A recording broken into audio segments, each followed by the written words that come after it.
Assalamualaikum warahmatullahi wabarakatuh. Berjumpa kembali dengan catatan Syafiq Hasim. Bunyi-bunyian politik identitas sudah mulai nampak lagi ke permukaan meskipun pemilu presiden masih sekitar 2 tahun lagi.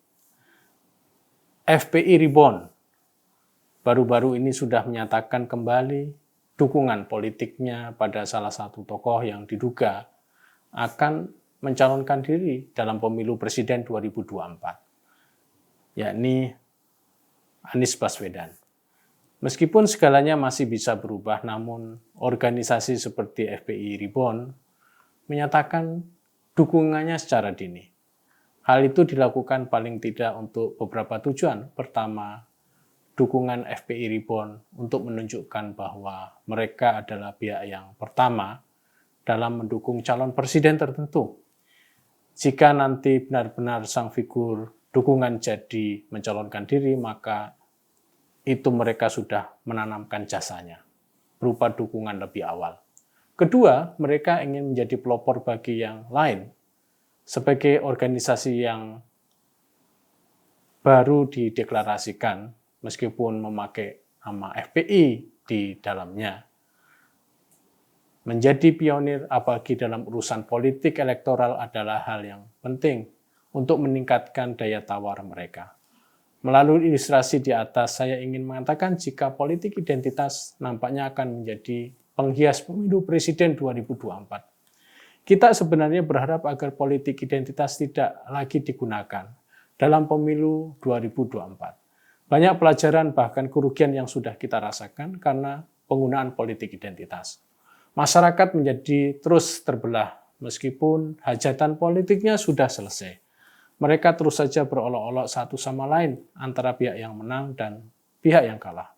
Kita berharap bahwa begitu hajatan politik selesai, penggunaan politik identitas juga selesai digunakan. Tapi nampaknya itu tidak terjadi. Bahkan di negeri ini, meskipun dampak buruk penggunaan politik identitas itu nyata benar, namun masih ada saja sejumlah kelompok di negeri kita yang ingin menggunakan politik identitas. Penggunaan politik identitas itu memang sangat menggoda karena identitas, terutama identitas keagamaan, sangat mudah untuk digunakan. Orang menjadi cepat terbakar dan bergejolak ketika identitas politik mereka tersentuh. Tapi itu sebenarnya berlaku bagi mereka yang tidak ada hal lain lagi yang bisa dikampanyekan kecuali menggunakan politik identitas. FPI Reborn mungkin bisa dianggap sebagai contoh kelompok atau organisasi yang mungkin akan bisa bertahan dan mendapatkan perhatian karena soal penggunaan politik identitas ini. Organisasi yang mengidentikan diri dengan akronim FPI, yang dimana FPI sendiri sudah bubar semenjak tahun 2017, mencoba untuk mendapatkan dukungan politik atas perjuangan mereka tersebut. Meskipun nama besar FPI menghinggapinya, namun FPI Reborn nampaknya belum menemukan momentum yang tepat untuk menunjukkan dirinya sebagai pengganti FPI dalam hal politik. Apalagi FPI sendiri menolaknya. Namun organisasi seperti atau kelompok seperti FPI Reborn akan terus mencoba dan menggunakan momentum untuk menjadi pengganti FPI. Terus terang nampaknya mereka terobsesi dengan keberhasilan FPI dalam pemilu gubernur 2017. Mestinya kalau penggunaan agama sebagai komoditas politik sudah dipahami sebagai kesalahan yang tidak patut diulang lagi, maka FPI Reborn dalam pemilu 2024 harusnya tidak akan mengulangi model FPI dalam pemilu DKI 2017. Namun semua itu sebenarnya tergantung pada pihak mereka, calon yang didukung oleh mereka. Jika mereka tahu bahwa pihak yang mendukungnya itu mempolitisasi agama dan atas itu sikap mereka diam saja, maka mereka sebenarnya memang menginginkan dukungan seperti itu. Bagi saya, calon yang baik adalah apabila mereka tahu bahwa pendukung mereka mengeksploitasi agama, si calon berusaha menasihati dan bahkan jika bisa melarang pendukung mereka untuk menggunakan identitas politik agama untuk mendukung keberhasilan si calon tersebut. Karena itu, sebesar apapun dukungan yang dikeluarkan oleh kelompok tertentu yang masih memanipulasi agama untuk kepentingan elektoral, maka itu sangat tergantung pada si calon itu sendiri. Jika si calon bersikap pragmatis, maka si calon akan menerima saja.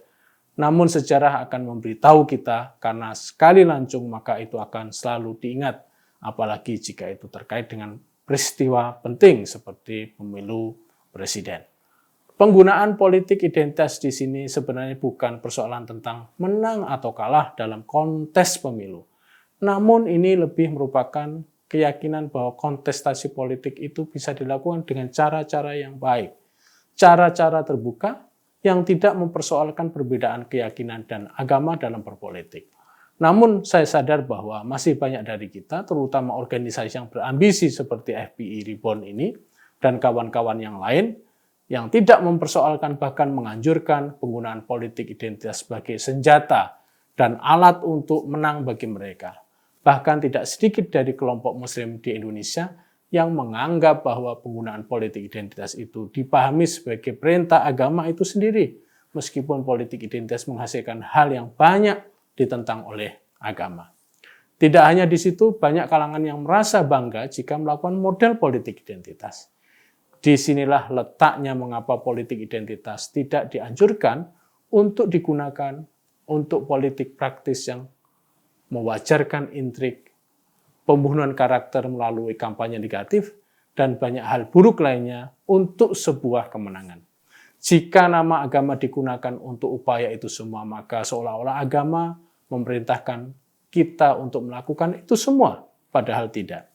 Saya berpikiran jika agama sebagai sumber dan jalan hidup kita tidak boleh melahirkan hal-hal yang tidak baik bagi kita.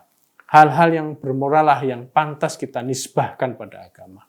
Hal-hal buruk seperti kekerasan, fitnah, dan lain sebagainya tidak dikaitkan dengan agama.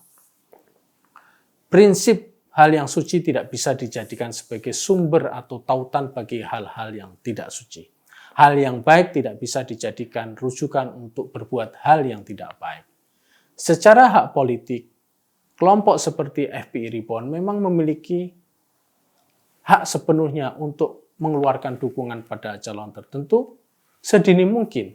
Di dalam konteks negara demokrasi, setiap warga negara memiliki hak yang setara dalam menyalurkan hak politik mereka.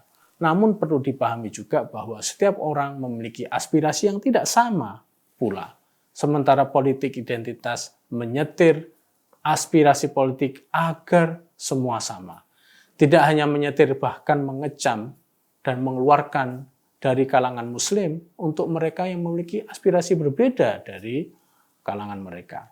Masalah terbesar bagi politik identitas yang dilakukan oleh para Islamis adalah pihak yang berbeda dengan pihak Islamis dianggap oleh mereka sebagai orang yang berbeda secara keyakinan dan secara keagamaan. Padahal ini urusan politik semata.